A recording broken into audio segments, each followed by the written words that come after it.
Welcome to Celebrity Interviews with Paul. I have with me today Tony Abuaita. Tony is owner of Good Shepherd Travel, the only tour company you want to go to the Holy Land with, and most importantly, a dear friend. Welcome, Tony.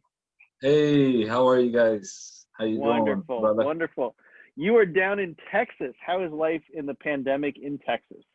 Oh my gosh, we are actually number 2 in the country right now, man. With the Yeah, number, and of course, we're shooting for number 1. I think we right. shouldn't be that far. Yeah, it's not really something to aspire to, Tony. Yeah, I know. No, things are good. I think it could be a lot worse. Uh, Me and my family are doing our best to social distance and try not to um, uh, get infected just because of our close family here that are in high risk category. We try to be as safe as possible, but when go on those roads, man, I mean, it does not feel like there's a pandemic, to be honest with you. Most Yeah, we yeah, drive by, restaurants are full, and uh, I'm not yep. uh, I'm not surprised we're number 2. Number two. Now, I know at one point you told me you talked about opening as you talked about what kind of business to get into, talked about like a string of fast food restaurants, or I think it was Dairy Queen or something like that. And but you ended up founding and organizing and opening Good Shepherd Travel because there was something more than just kind of owning a business. Can you say something about why you started Good Shepherd Travel? Oh, for sure.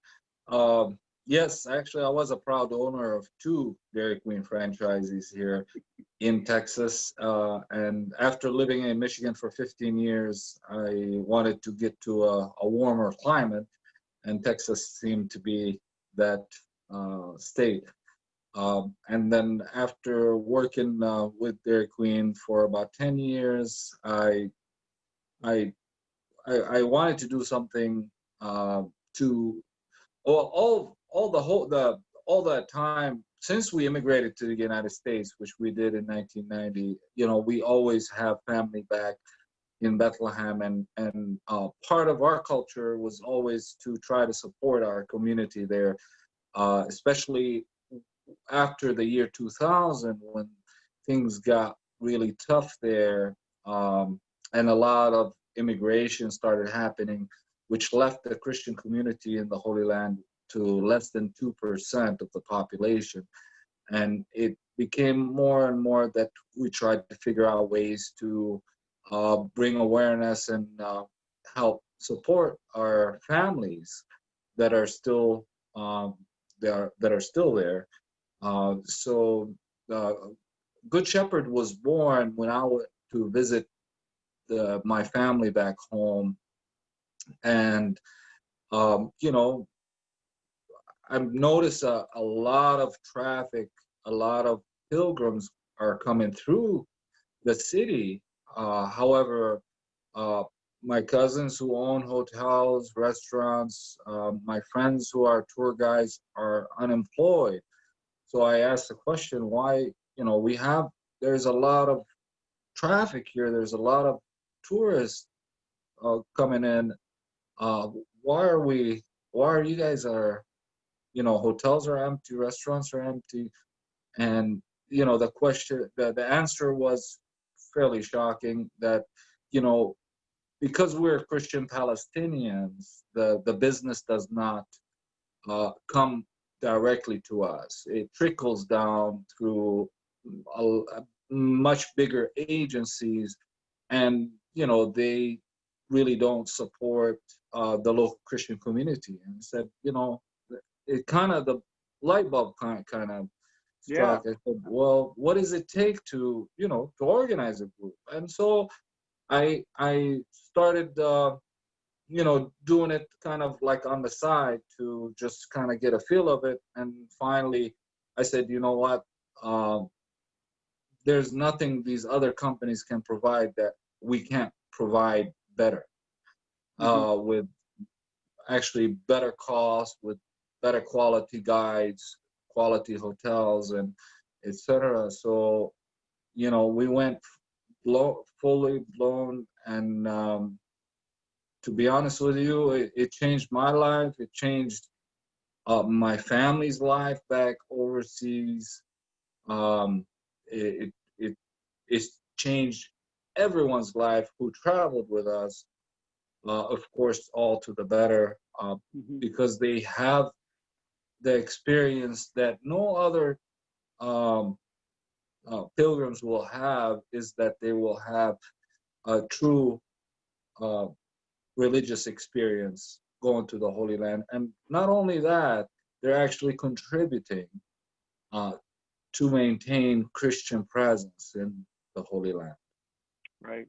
So it is more than just, it's more than a business. It's also a ministry in its own right, and as a way that you can work together with people like me and get people to the Holy Land, and then help support those local Christians, support the economy, and of course, life in the West Bank is not easy.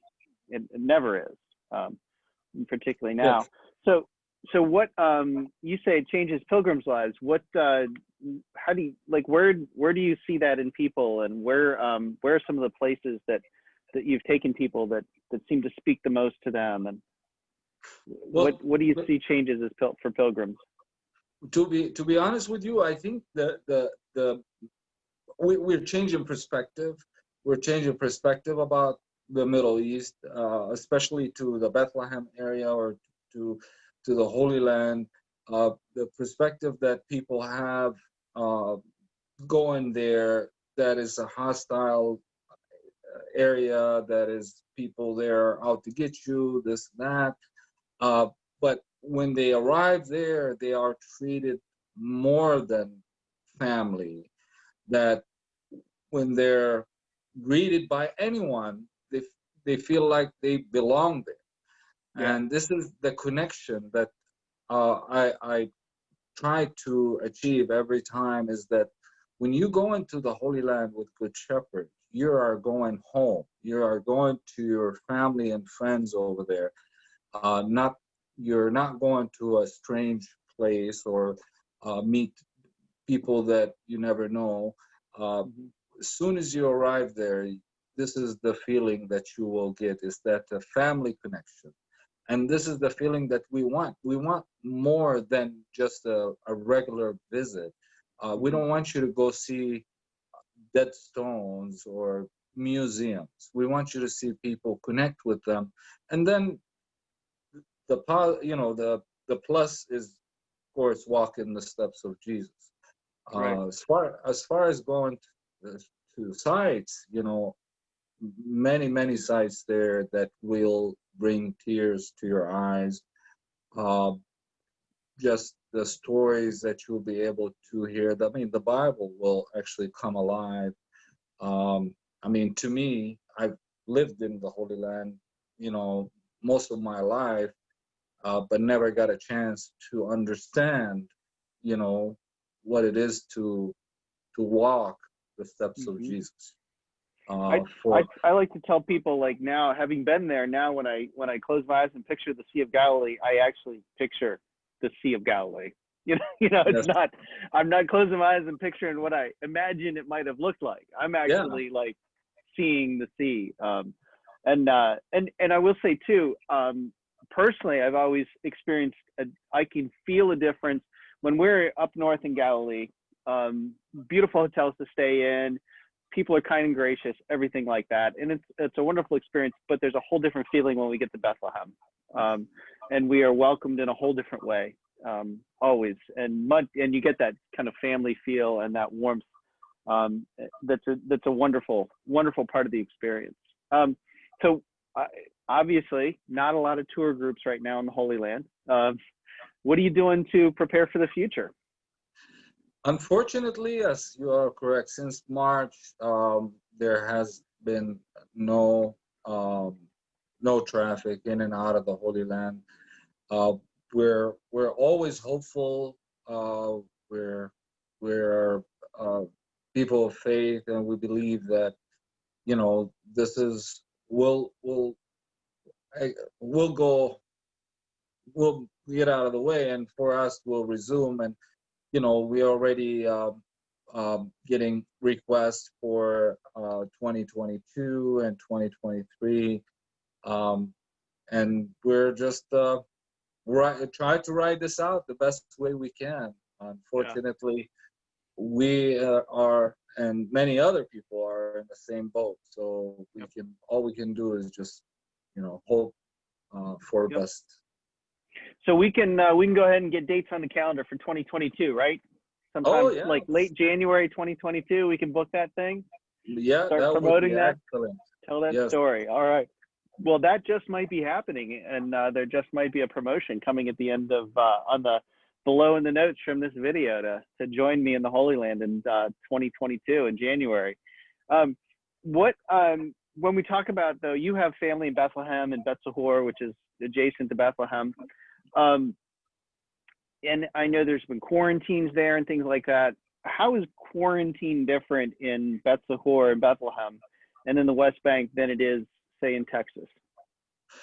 Oh, well, everything over there it's politically motivated. So, for example, we take when it first started back in March, they implemented a 30-day mandatory curfew for the whole city or for the whole district of Bethlehem.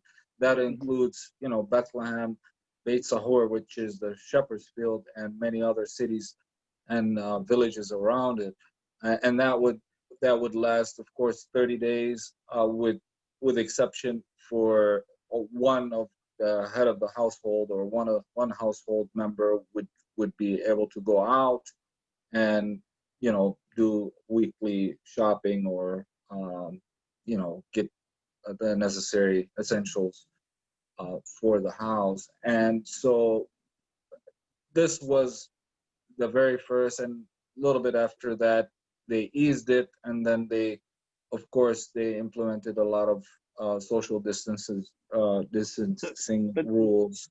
But that means, so when you say curfew, that means like the head of household, one person from the household could go out and get groceries, but nobody else could leave the house. Exactly. So if they found, let's say, you and your spouse or you and your son, or then you would have been probably fined. But of course, at that time, most people were, they abide by those rules for their own safety. Right. They did not start with a lot of cases. I think up until June, or Bethlehem district only had about several hundred cases, or positive cases, which is really good. Compare, if you're taking consideration the social gatherings that usually ties that communities. But unfortunately, in the summer, I remember talking to somebody that talked about a small wedding in Bethlehem that was only going to have 600 people at it. Yes, that's that's a different that scale is of a gathering. small wedding. Yeah. Yes. So I'm sorry, you were saying unfortunately in the summer things went in a bad direction because of social gatherings such as weddings, baptisms, things like that. That kind of put a lot of equated to a lot of positive cases. So it did kind of jump up quite a bit, which it did in almost every single country. But they have it in Beit Sahor, the Shepherd's Field. We have 3 deaths related to COVID, which is population is about 18,000, which is not bad. So right. But economically, people been hit pretty hard? That's an area that, I mean, there's a lot of tourists, it seems like.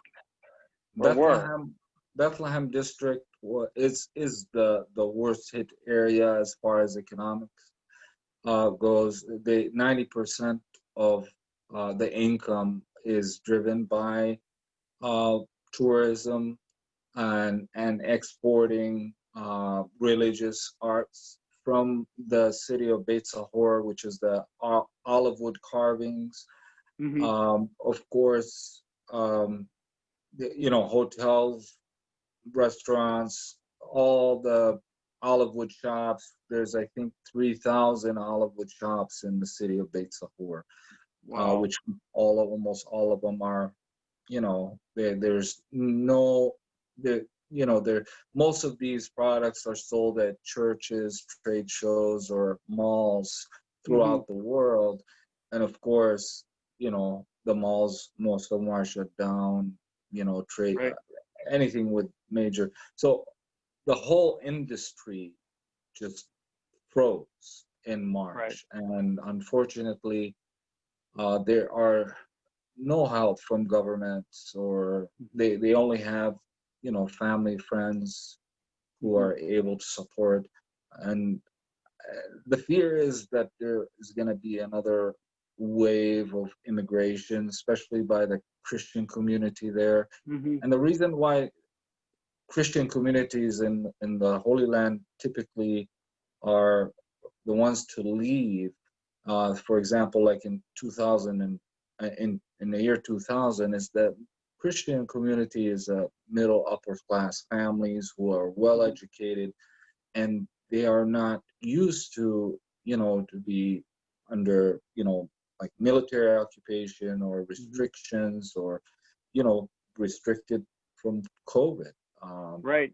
So the fear is that another wave of Christians started leaving the country, which would Sure.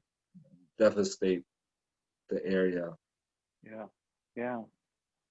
Well, I, what can we in the States do? What are there things we can do? We can obviously pray for the people of the Holy Land, pray for the people of Beth Zahor and Bethlehem. Um, what are there other things we can do these days? Uh, right now, I mean, to say go there, but unfortunately, we Yeah. cannot do that right now. Sure. Sure. Encourage as much as we can to bring awareness. If they can, Mhm. if anyone who can financially help the local churches there, the local schools, because they do a lot. Mhm. The local churches, they do a lot for the community. But when things do get back to normal, the best thing you can do really is come and see. Mhm. Go to Bethlehem and see, and go home, go and see where your faith was born. And Mhm. it is very important, not only to support the Christian community, but it will also support you spiritually for many, many years to come. Absolutely. Absolutely. Well, thank you, Tony. My last question to everybody is always the same. My last question is, where do you find joy? Oh, wow. I find joy. I find joy. I find joy with my family, my friends, people like you who have passion for their faith. Find joy in the Holy Land. Uh, Mhm. that's there's if you look, there's always a place where you find joy, and mostly with people who are humble and kind, such as you and your family, which I am grateful for. Well, thank you. I am grateful for you and for your family as well, Tony. Thank you for Thank being part of Celebrity Interviews with Paul, and we look forward to traveling with Good Shepherd in January 2022 on a pilgrimage to the Holy Land. God willing. Blessings. God Thank you, willing. brother. God bless you.